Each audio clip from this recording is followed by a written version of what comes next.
नमस्कार मंडळींनो, मी वर्षा थर्वे तुमच्याबरोबर एक छान गोड बातमी शेअर करण्यासाठी आलेली आहे. गोड बातमी म्हणजे आज माझ्या आईचा आहे वाढदिवस. माझी आई आज 83 वर्षाची पूर्ण झाली आणि 84वं वर्ष लागलं. पण आज दिवसभरात मी आईला एकही फोन केला नाही आहे. याचं कारण असं आहे, सकाळी आईची देवपूजा चाललेली असते, ती पोथी वगैरे वाचत असते. तर तिला डिस्टर्ब व्हायला नको म्हणून तिचं टायमिंग असतं, पोथी वाचन, समर्थांची पोथी, मग पारायण, मग असं सगळं तिचं असतं. त्यामुळे तिला डिस्टर्ब करायचं नव्हतं आणि ती आहे आता बहिणीकडे. तर मग मी बहिणीला मेसेज केला की आई फ्री झाली की सांग. पण दुपारी काय झालं, आज मला बँकेत जायचं होतं. ते बँकेचं आजकाल ते KYC आलं आहे ना, म्हणजे अकाउंट रिॲक्टिवेट करायचं. तर ते KYCचं मला करून घ्यायचं होतं, कारण त्याच्यामुळे काही कामं अडली होती माझी, अकाउंट वगैरे बंद पडलं होतं. तर मग म्हटलं आधी ते काम करावं, ते महत्त्वाचं आहे. म्हणून दुपारी मी बिझी होते, म्हणजे आई फ्री झाली मग मी बिझी.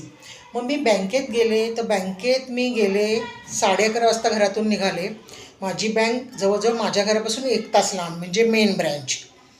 तर मी तिथे गेले, रिक्षानीच गेले आणि माझा रिक्षावाला ओळखीचाच आहे माझ्या गावातला, आमच्या गावातला, मोशी गावातला. तर त्याला बरोबर घेऊन गेले, कारण आमचं ठरलं होतं की जायचं पण आणि मग मला घेऊन पण यायचं परत. तर मग माझं असंच असतं, लांब गेले की मग त्याच रिक्षाने परत यायचं. तर मग मी त्याला बरोबर घेऊन गेलेले. मग तिकडे कामासाठी मला अर्धा तास लागणार होता, तर तो बोलला मी थांबेन म्हणून, रिक्षावाला बोललेला. म्हटलं ओके. मग माझी कामं पण पटापटा झाली. अर्धा तासाच्या आतच माझी कामं झाली. KYC वगैरे झालं, अकाउंट पण सुरू झालं संध्याकाळी घरी आल्यावर. मेन म्हणजे आजचा दिवस सत्कारणी लागला. पण मग त्या गडबडीत आईला बड्डे विश करायचं राहून गेलं, फोन करायचा राहून गेला. आणि काय झालं, संध्याकाळी त्या पिक्चरला गेल्या होत्या, म्हणजे मी घरी आले 4 वाजता. 11:30 ते 4 मी बाहेर होते. 4ला मी घरी आले. 4ला घरी आल्यावर त्या गेल्या होत्या जय हनुमान पिक्चर बघायला टॉकीजमध्ये. तर मग त्या पिक्चरला गेल्या. मग त्यांना का मी डिस्टर्ब करू शकत नव्हते, कशाला म्हटलं. त्यामुळे मग माझी संध्याकाळ अशीच गेली. आणि माझं प्रचंड डोकं दुखत होतं, कारण मग मी दिवसभर बाहेर होते आणि मी जेवले नव्हते. तर माझं प्रचंड डोकं दुखत होतं. आणि माझी काय इच्छा होती, रिक्षावाला माझ्या ओळखीचाच होता, मुलगा असा बिचारा. तर मी त्याला म्हटलं चला त्यालाही जेवू घालूया आणि आपणही बाहेर जेवूया. एक अशोका म्हणून खूप छान हॉटेल आहे भोसरीला. तर मग मला तिकडे खायचं होतं. म्हटलं आपण खूप दिवसांनी जातोय त्या भागात, तर तिकडे खावं आणि रिक्षावाल्याला पण जेवायला घालावं. कारण आईचा वाढदिवस होता, तर म्हटलं चला कोणाला तरी आपण पण पार्टी द्यावी. म्हणून मग मी त्यालाही जेवायला घालायच्या उद्देशाने त्याला मी कबूल केलं होतं. म्हटलं येताना आपण अशोका हॉटेलला जायचं आणि जेवायचं, जे काय खायचं ते खायचं. तर आणि म्हटलं चहा बी पण घेऊ. 4 वाजलेच होते आणि मला भूकही लागली होती. तर तो काय बोलला, काकू मला ना एक गिऱ्हाईक आहे, एक बाई भाजी विकते आणि तिची भाजी मी रोज ट्रान्सपोर्ट करतो, तर ती माझी वाट बघते. अर्धा तास झाला. अरे म्हटलं मग मला तू आधी सांगायचंस ना. तर म्हणे नाही, मी तिला सांगितलं आम्हाला 1 तास लागेल, तू जरा थांब. तर ती मोशीच्या भाजी मार्केट यार्डला ती माझी वाट बघते, ती बाई भाजी घेऊन. अरे म्हटलं मग नको, हॉटेल नको काही नको बाबा, पहिलेच चल. मग रिक्षा म्हणजे आम्ही कुठे थांबलोच नाही. मग तो असं बोलल्यावर तरी तो मला म्हणाला, काकू तुम्हाला भूक लागली असेल तर पार्सल घ्या किंवा थांबा. म्हटलं नाही एवढं माझी भूक काय महत्त्वाची नाही, मी घरी जाऊन खाईन. म्हणून ते जेवण तर राहिलं आणि मी त्याला शब्द तर दिला होता, अरे चल तुला काहीतरी खाऊ घालते म्हणून. मग माझ्या मनाला रुखरुख लागली. म्हटलं मी याला शब्द तर दिला आहे आपण काहीतरी खाऊ घालू, आणि याला खाऊ घातलं नाही. तो म्हणाला काकू नेक्स्ट टाईम, आता ह्यावेळेला घाई आहे. मग आम्ही आलो, त्या बाईला पिकअप केलं, तिची सगळी भाजीची पोती रिक्षात भरली. जवळजवळ 20-25 किलो भाजी असेल तिची. तिने मला 2 कणसं पण, मक्याची कणसं फ्री दिली. मला म्हणे तुम्हाला काय हवी ती घ्या ना भाजी. पण ते सगळं पॅक केलेलं होतं आणि ते सगळं पॅक केलेलं होतं आणि मी काय घेतलं नाही ते. मग मी 2 कणसं घेतली, ती वरचेवर होती. मला मक्याचं कणीस आवडतं भाजून खायला किंवा कशातही कॉनचे दाणे घालायला, म्हणून मी ते घेतलं आणि आम्ही आलो मग गप्पा मारत. मग त्यांनी मला घरी सोडलं. त्याचे पैसे काय ते त्याचं स्कॅनरवर पैसे वगैरे दिले आणि मग त्याला म्हटलं पुढच्या वेळेला कुठे जायचं असेल तर मग आपण प्लॅन करू जेवायचा वगैरे. तो बोलला ओके. पण माझ्या मनात राहिलं की आज आईचा वाढदिवस आहे आणि मी कोणाला तरी काहीतरी खाऊ घालावं अशी इच्छा होती.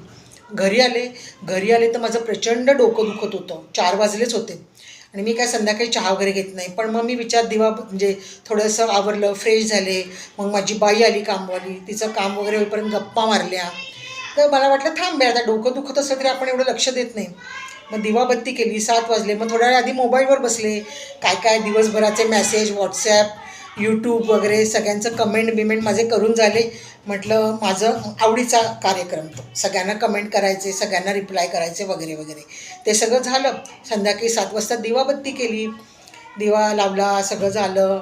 देवाला म्हटलं आज आईचा हॅपी बड्डे वगैरे सगळं झालं. छान आनंदाचा दिवस आहे आणि माझी कामं पण सगळी झाली बँकेची. मी खुश होते. म्हणून माझं डोकं प्रचंड दुखत होतं आणि माझा टिफिन येतो. माझी वरच एक मुलगी आहे, ती मला टिफिन देते. तर तिने मला फोन केला, काकू टोमॅटोची चटणी आणि शेवेची भाजी. म्हटलं ते दोन्ही मला आवडतात. तर तिने मला त्या भाज्या वगैरे टिफिन. मग म्हटलं आता आपण काय करावं, आईचा वाढदिवस पण आहे आणि तिला पण म्हटलं थोडा देवाला नैवेद्याला शिरा करावा म्हटलं. पण डोकं खूप दुखतं आहे. आता म्हटलं काय करू का नको शिरा, का ब्लँकेटवरनं पेढे वगैरे मागवूया, असं माझ्या मनात विचार चालू आहे. मी हा व्हिडिओ त्यासाठी बनवला आहे की मला माझ्या मनातलं सांगायचं आहे. तर मी म्हटलं आता आपण काहीतरी ब्लँकेटवरनं मागवावं. डोकं खूप दुखतं आहे. जेवल्यावर कदाचित थांबेल असं माझ्या डोक्यात विचार. भुकेनं दुखत असेल, खाल्लं की थांबेल. बरं भूकही अशी लागली नव्हती, म्हणजे लागली होती पण नंतर माझी गेली ती भूक. मग म्हटलं कशाने डोकं दुखते, बरं ठीक आहे आता करू का नको शिरा. पण माझ्या मनात ब्लिंकिटवरनं काहीतरी मागवूया आईसाठी, गोड काहीतरी देवासाठी नैवेद्याला, आईचा वाढदिवसानिमित्त. आणि मग आपण हिचा डबा येईल मग जेवूया, थांबेल डोकं. पण माझ्या मनाला पटेना म्हणून मी शिरा करायला घेतला. म्हटलं घासभर का होईना शिरा करायचाच आहे मला आज. मनात आलं ते माझ्या मनात राहतच, ते करायचंच असतं मला. मग मी पटकन कढई ठेवली. डोकं दुखत होतं एकीकडे आणि मी खालनं येताना मस्त दुकानातनं तूप घेऊन राहिली, तुपाची मस्त भरणी.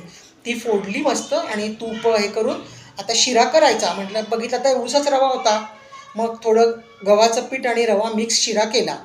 मी फक्त कढई ठेवली गॅसवर. मंडळींनो हे सांगायचं आहे मला, हा व्हिडिओ त्यासाठी. आणि माझं डोकं चमत्कार व्हावा तसं थांबलं एका क्षणात.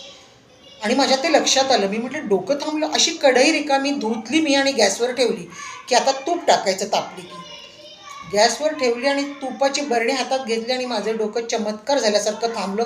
प्रचंड दुखत होतं आणि अचानक थांबलं.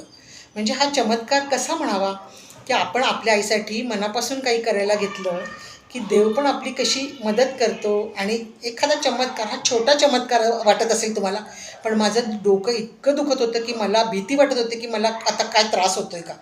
पण अचानक चमत्कार झाल्यासारखं माझं डोकं थांबलं. अजून मी आईला फोन केला नाही. आता हा व्हिडिओ मी डायरेक्ट आईला पाठवणार आहे, सेंड करणार आहे यूट्यूबवर टाकून आणि मग तिला पाठवणार आहे यूट्यूबचा व्हिडिओ.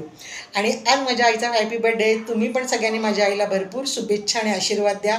तुमच्या सगळ्यांच्या प्रेमामुळे आणि आशीर्वादामुळे माझी आई देवाच्या कृपेने, सगळ्यांच्या आशीर्वादामुळे आणि तिने केलेल्या पूर्वीच्या कष्टामुळे आणि तिने तिच्या आईवडिलांची भरपूर सेवा केल्यामुळे, तिने तिच्या आईवडिलांची, तिचे सासरे तर तिला नव्हते बिचारे, माझ्या वडिलांचे वडील त्यांच्या लहानपणीच वारले, त्यामुळे तिने तिच्या सासूबाईंची केलेल्या सेवेमुळे आज परमेश्वराने तिला खूप छान ठेवलं आहे. आणि असंच परमेश्वर तिला दीर्घायुष्य देवो, अजून भरपूर आयुष्य देवो आणि ती अशीच छान राहो, अशीच चालती फिरती राहो. अजूनही ती पहिली जी तरुणपणी बारीक होती ना 40 किलो वजनाची, आजही ती 85व्या वर्षीसुद्धा 40 किलो वजनाचीच आहे. मी फोटो ठेवीनच ह्या व्हिडिओबरोबर तिचा. तर एवढंच मला सांगायचं होतं. आणि मी देवाजवळ मस्त शिरा केला तिच्या बड्डेसाठी. तो शिरा तुम्ही पण खा प्रसादाचा.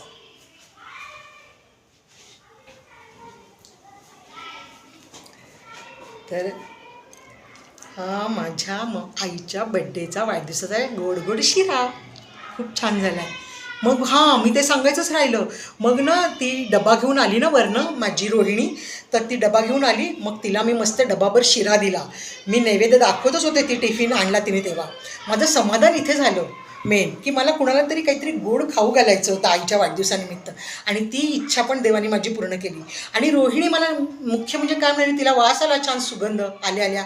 तर मी म्हटलं अगं थांब, जाऊ नको, दारातनंच जाते नाही तर ती डबा देऊन. म्हटलं जाऊ नको, जरा थांब, मला तुला शिरा द्यायचा आहे. तर ती म्हणे काकू गव्हाच्या पिठाचा केला आहे का. म्हटलं अगं हो, गव्हाच्या पिठाचाच केला आहे. रवा थोडा आहे, तो थोडा होता म्हणून मी गव्हाचं पीठ जास्त घातलं आणि मस्त साजूक तुपातला, गावरान तुपातला शिरा केला आहे.